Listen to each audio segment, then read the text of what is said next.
There are three big Italian horror-giallo directors I think of, and many others as well. And those are Mario Bava, Dario Argento, and Lucio Fulci. Two of them are utterly lionized in cines today.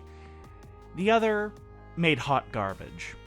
I love Lucio Fulci, like I love both Argento and Bava. But out of all these directors, with their amazing aesthetics and use of color, Fulci has the least cinematic touch out of all of them. Instead, he focused on gore, and we'll get into more a little later. Fulci, unlike Bava or Argento, did not just make horror flicks. He made westerns, musicals, comedies. He made them all, because Fulci was a studio director kind of guy, very similar to Ishiro Honda. He took whatever landed across his desk for good and for bad. His style is also nothing out of the ordinary for Italian cinema. There are a lot of zooms, long takes, many shot in Techniscope. The color palette is usually a bit muted because of the cheap color processing done back then in Italy. I look at his style and the style of Bruno Mattei or the director of Caligula, and they look very similar. You have the zoom-ins, the pull-outs, the constant panning and cameras instead of dollies, and so on and so forth. I'm not sure why this was a style in Italy, but the zooms were usually a giveaway. You were watching some sort of Italian production. Even in the 1970 epic Waterloo, one of my favorite films of all time, I could tell it had mainly an Italian crew, and especially a cinematographer, just because of how the camera zooms in and zooms out and pans around. It was just the aesthetic of Italian cinema, like how Japanese films had little camera movement at all, but quicker edits and shots, with lots of movement done on the sets and for the actors. But it's Lucio Fulci's use of gore that makes not only his horror films horrifying, but also a load of fun. There are times his gore scenes just go on and on and on, and I mean they just go on forever, like the tarantula death sequence in The Beyond, and most famously a certain eye sequence in Zombie 2. He forces you to sit back and watch every detail of this death scene. And it is always so gross. Why does the scene where the girl is literally puking out her guts go on for 5 minutes? Because Lucio Fulci is forcing you to watch it. And it's never a quick death for these poor, unfortunate souls. Like even the fastest death in Zombie 2, you see the man's brains getting squished out the back of his head as the zombie squeezes his skull. Or we see the flesh being ripped from the woman's neck as she is bitten. Great attention to detail despite the blood being bright red, but usually back then blood was depicted this way. Let's look at the simple scene of zombies eating somebody. It could be one shot, but no. We have reaction shots, much like us. We have reaction shots that mirrored the audience. Long, lingering shots of zombies just digging into the corpse and eating it. We see them chomping down on the flesh, close-ups of them ripping a piece of flesh off of the dead body, and it's so gross! The opening credits from The Beyond, which I think is Lucio Fulci's masterpiece personally, has a man being whipped by chains and acid thrown on his face. No, it can't be done off-screen. You have to see every one of the whips from that chain, the flesh being bruised and torn from his body, and then we have to see him melting and dissolve from the acid. And that's just the opening credits.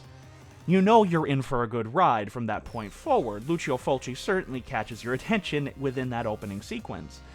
Fulci isn't afraid to show us his gore.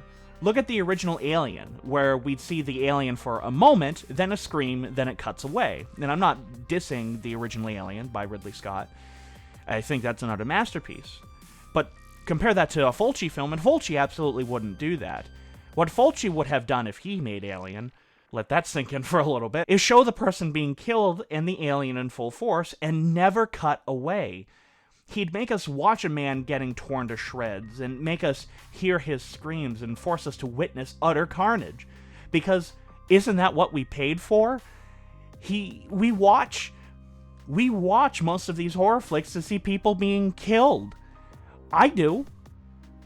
And I'm not ashamed of that, and so do most horror people. It's like therapy for some of us to watch people getting killed on screen, in a horror flick, and just sit back and have fun. It's catharsis in a way, and I'm okay with that. That's how horror films always work. And I can say confidently that Fulci rarely leaves me unsatisfied and always manages to quench my thirst for gore. This is similar to other Italian flicks like Cannibal Holocaust and Salo 120 Days of Sodomy. One I absolutely adore, and the other I absolutely despise. Yet both show shocking content for the sake of being shocking, and Fulci is no different. See, I look at Lucio Fulci's films actually very similar to Cannibal Holocaust. Cannibal Holocaust was made for the purpose of asking the question, when does a filmmaker go too far? And I've done an entire video discussing this. Go check that out, plug. And Deodato, the director, went too far in Cannibal Holocaust. And yet 120 Days of Sodomy, it thinks it's saying something special about fascism and so on and so forth, but really it just comes across as gross and stupid. So where does Fulci lie in these two extremes? Well, Fulci made most of his gore scenes overly gory simply because he knew what he was making most of the time. That was trash. Perhaps higher-end trash. But that's all he looked at these films as, and all the studios ever looked at these films as. Fulci often said, what's the difference between me and Dario Argento? Dario Argento had a budget, I don't. And boy, does his trash exceed at being trashy. They deliver on all fronts. But let's get away from what content Fulci was tasked to make, and instead how he made it. As I stated before, Fulci's style was similar to many Italian directors at the time. But besides the gore, there is something else I noticed and admire about him in many ways. Fulci likes to draw things out, which sounds no different than what I talked about before, but hear me out. A fine example is the opening to Gates of Hell, which is a fun film. Trash, but a load of fun. We see a preacher thinking of hanging himself. There's creepy music, the fog, the cemetery. It's beautifully atmospheric. Yet a normal director would have chopped the scene up, shoot it possibly more conventionally. Yet Fulci shows us everything. We see the preacher walking. The camera even follows his thought process. It pans up to the branch that he wants to use to hang himself on. It then zooms back down into the rope, and it's all one shot. As much as I don't care for this film, Manhattan Baby does something similar with the little girl being given the medallion from the blind Egyptian. The camera starts on a close-up on the girl's eyes, pans down to her hand, zooms out until we see the medallion, then follows her as she slowly grabs it. Instead of showing the thought process through cuts and trickery of editing, Fulci chooses to just show it in long, unbroken takes, which often aided with his choice of music cues. In both cases here, both from Gates of Hell and Manhattan Baby, they were done by Fabio Frizzi, which his scores for Lucio Fulci films are awesome! Sorry to fangasm there for a moment. The result here is something almost more creepy than other horror filmmakers out there. Certainly it creates a wonderful atmosphere in a way only cinema can, through visuals and music. I want to compare his style to Dario Argento for a moment from a scene in Gates of Hell and Argento's Deep Red. Both, in my opinion, are fantastic films. The scenes are similar but under different contexts. Both have our protagonists looking for a clue and answers to a mystery afoot. Deep Red takes place in a library and Gates of Hell takes place in a morgue. Both rely heavily on the music used within the scene, Deep Red by Goblin and Gates of Hell by Fabio Frizzi, some of the most famous people to make horror scores in Europe. Deep Red is more standard in its presentation. The camera moves side to side, it cuts to close-ups of the character reacting, then him looking around, and is composed of our standard shot setups. Then you look at the Fulci scene, very similar in contents.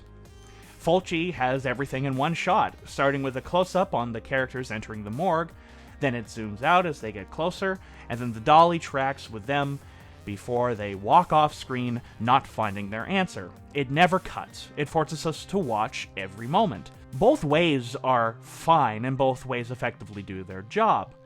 But it just goes to show that Fulci shines in his work of horror. Though it just often shows that Fulci shines in his works of horror in terms of creating an atmosphere. I just love Lucio Fulci. He's a man that shows us everything, even if we don't want to see it. And personally, I can't think of anyone I'd rather spend my Halloween with than the man who has quenched my thirst for gore most often. His films are fun, creepy, atmospheric, trashy as all hell, and come on, he gave us a zombie fighting a shark. That's pretty fucking cool. Go on Facebook, like AN Productions, for more information of what we're doing. Follow our website. Links are all in the description below. And in the end, this is Adam Noyce of AN Productions saying, Happy Halloween, everybody.